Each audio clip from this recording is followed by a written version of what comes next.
am someone who works with Gen Alpha kids, and I try to tell them what the Amazing World of Gumball is. None of them know. It is actually quite insane. Because I thought that show was really popular. Well, I guess amongst my generation. I'm almost 22. And I had to explain to my almost 5-year-old nephew what the Amazing World of Gumball is.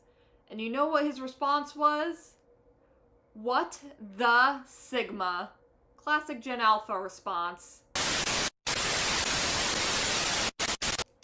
Hello, my Nimbuses. My name is NC and I'm your host today on Cloud Tunes.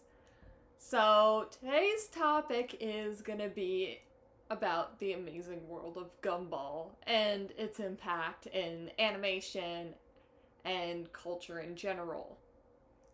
To start things off, if you don't know, the Amazing World of Gumball is a show on Cartoon Network. It was first released in May of 2011. I was 7 years old at the time, which is a similar age to most Italian brain rot kids now.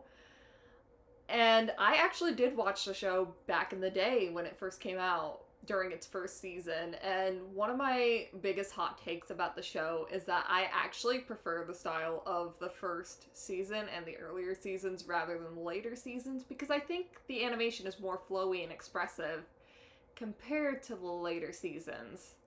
The Amazing World of Gumball was the first series created by Cartoon Network's European division, now known as Hanna-Barbera Europe, went on to produce 2 more series, The Valiant Prince of Ivandoe and Elliot from Earth. The Amazing World of Gumball was released in kind of a Renaissance era for Cartoon Network, because it was released at a similar time period as Adventure Time and Regular Show, and those 3 shows went on to make the Cartoon Network Renaissance. During that time, Cartoon Network had a block called See and Reel, which was a block where Cartoon Network would air live-action shows, which the channel is called Cartoon Network, not Live Action Network, so let's just be honest about that. And most of the See and Reel shows were poorly received by critics, and the channel was oversaturated with those live-action shows. The Amazing World of Gumball was initially conceived as a show where rejected cartoon characters would be in a detention center.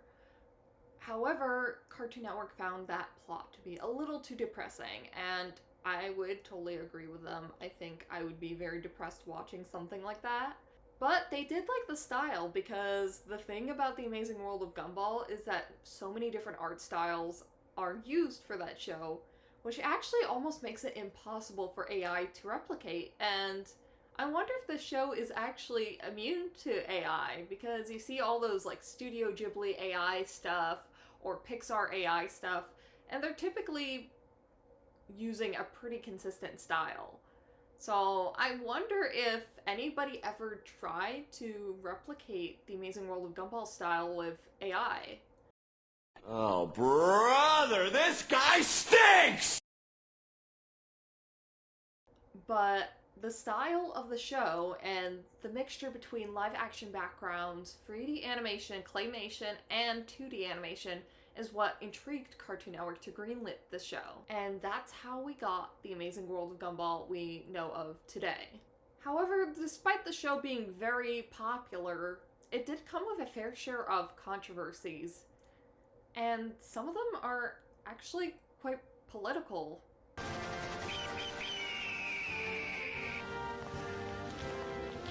So in the episode The Nuisance, there is a character of a mayor of Elmore that looks quite similar to someone familiar. Someone who is orange and on Epstein's list. Yes, I'm talking about Donald J. Trump. They used a caricature of him to play the mayor. And likely it's because the creators of the show or the writers do have distaste towards Trump, which is actually very common amongst European countries. As I have mentioned before, The Amazing World of Gumball was created in Europe, and it's not the only European animated media to make fun of Trump. Another movie made in Belgium called The Queen's Corgi had a whole scene with Trump being a arrogant antagonist of the film. I wouldn't say he's entirely an antagonist, but he was one of those one-off villain characters. If The Amazing World of Gumball was created in the US, I don't think they would have included that Donald Trump caricature, because he was president at the time, because the episode The Nuisance aired in 2017. And it isn't just that the Blue Cat had beef with Donald Trump. It seems like Fox News had some beef with the Blue Cat. There is a Fox News report titled President Trump seemingly called out by Cartoon Network's The Amazing World of Gumball. This article, written in 2018, mentions the episode The Parents. In the episode The Parents, Gumball and his family find a can of meat from the 1960s. A quote said from Gumball's mom, Nicole, I guess times were easier then. If you're a man and not a minority and were comfortable with the constant threat of nuclear annihilation. How things have changed, huh? Obviously, according to a lot of people, the Trump administration wants to set us backwards. They were somewhat calling out Trump on that one. But you know you have succeeded as a political show if you've got Fox News screaming at you. Like, they've done the same with South Park when they made the Trump having sex with Satan episode. Right, Rob? What is wrong with you? You just ruined the whole thing for me again! I don't believe it! You got to be the most insufferable, annoying, selfish person I've ever met! Go on. In fact, I think I really Say it. hate you!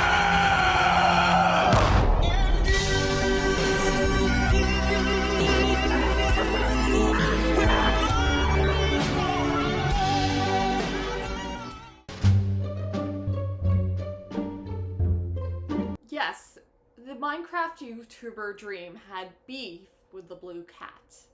And no, this situation was not a fever dream. It actually happened. Yes, we are gonna talk about the Dream versus Gumball situation. And if you don't know who Dream is, he is a Minecraft YouTuber who has allegations of grooming and stuff like that. I am not gonna get into his situation because that isn't a different video, and I'm sure there are a lot of videos out there about Dream, but Dream got into a kerfuffle with Nicholas Cantu, who was one of Gumball's voice actors, back in 2023. The situation started in September of that year, where both Dream and Cantu attended another Minecraft YouTuber, Adriana Lee's, party. Allegedly, Dream and Cantu got into a fight, which initially was spoken out by Lee without mentioning who the creators were. In November of 2023, there was confirmation that the two YouTubers that got into a fight were Dream and Cantu. Which, if you didn't know, yes, Cantu was a Minecraft YouTuber, as well as a voice actor for Gumball.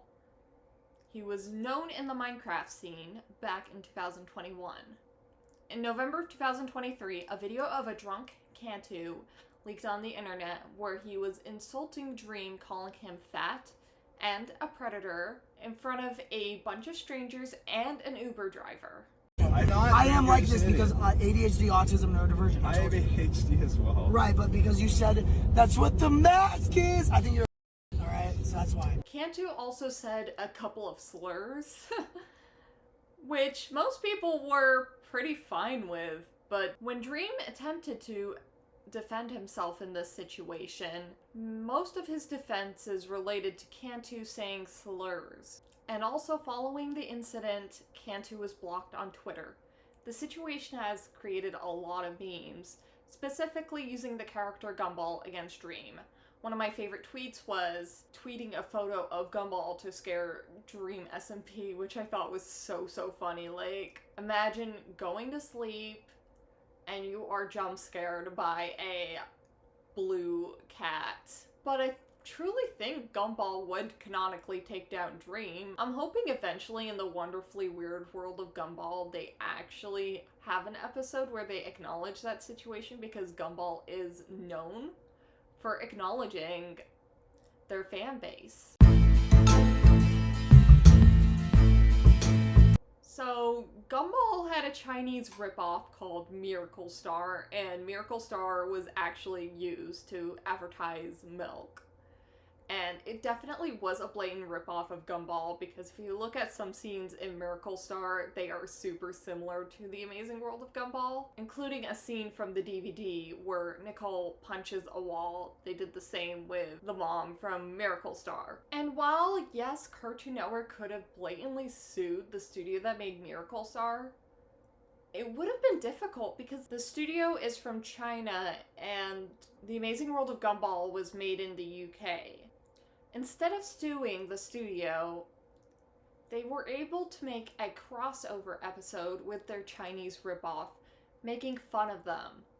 And one of my favorite parts about it is that because when Miracle Star was made, China had a law where you could only have 2 kids, and boys were preferred. There was no Anais ripoff. So one of my favorite scenes in the Copycats episode is where they blur out Anais and say women have no right in the Republic of People.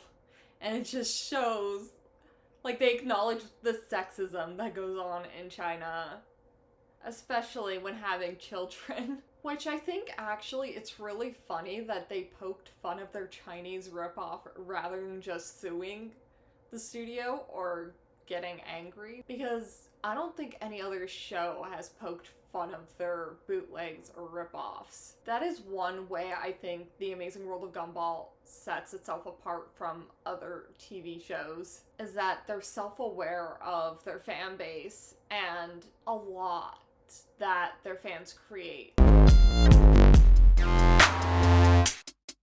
Tyler, the creator, is best known for his album See You Again, and doing project collaborations with Illumination's The Grinch. He has been creating music since 2009, and in 2014, he made a tweet tagging creator Ben Bacalé, exclaiming, "I love Gumball. Thank you so much for making that show." Bacalé, in fact, replied to that tweet, even mentioning that he was a fan of Tyler, the creator's music. And there is confirmation that in the later episodes of The Wonderfully Weird World of Gumball, Tyler, the creator, will be voicing a character in it, which I think is actually really cool. I would say another one of my favorite self-aware situations that Gumball has is their creepypasta, The Grieving, which if you don't know what The Grieving is a lost episode where, like, you can look up the entire creepypasta. I don't know if I want to get into it for this video, but in the episode The Completion, they actually did acknowledge the episode, which I think that is just so cool how aware of their fan base they are.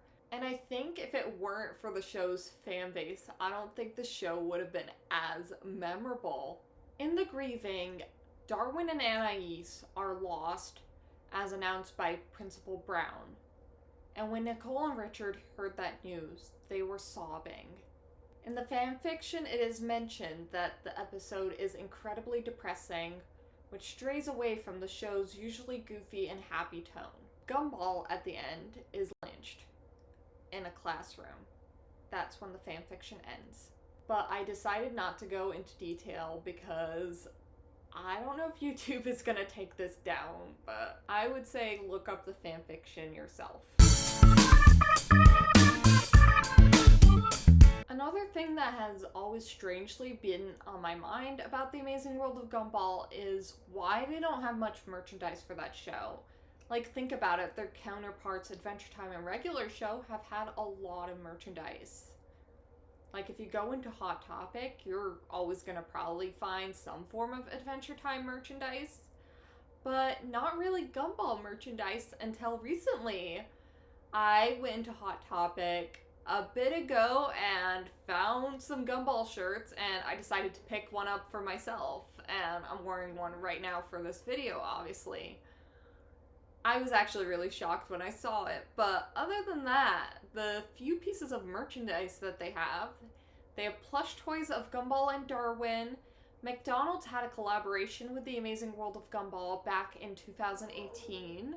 What I think is really cool about these Happy Meal toys is that some of them can be used as school supplies. Like, they had like a ruler of Darwin, a little keepsake box of Carrie, and a little stopwatch of Bobber, which I'm like, actually that's quite useful and they can be really cool keepsakes.